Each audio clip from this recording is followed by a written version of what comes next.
Many years ago, in a small, quiet town, there was a murderer on the loose, casting a dark shadow over the community. The townsfolk lived in constant fear, their hearts heavy with dread, wondering who would be the next victim of this unseen terror.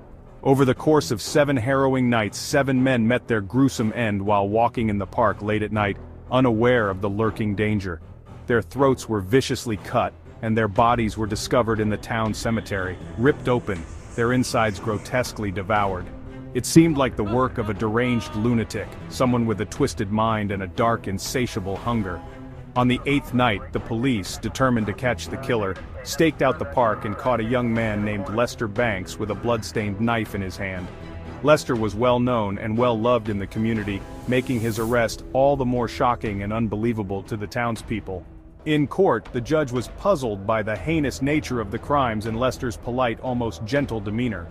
"Lester Banks," the judge asked, "do you want to confess to these terrible acts?"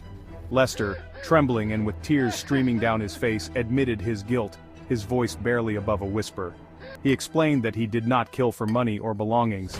His reasons were far more sinister and desperate. Just 2 weeks prior, Lester had a perfect life, filled with love and joy. He was married to Amina, the love of his life, and they were eagerly awaiting the birth of their first child, their future seemingly bright and full of promise.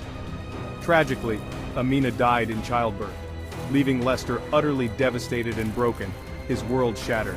On the night of her funeral, consumed by grief, he wandered to the cemetery and found a ghoul, a monstrous eater of the dead, digging up her grave. The ghoul, with its hollow eyes and menacing presence, demanded fresh corpses for 8 nights in exchange for sparing Amina's body from being devoured. Desperate and out of his mind with sorrow, Lester agreed to the ghoul's horrific bargain. Each night, driven by his desperate need to protect his wife's grave, he lured an unsuspecting man from the park, killed him in cold blood, and offered the body to the ghoul.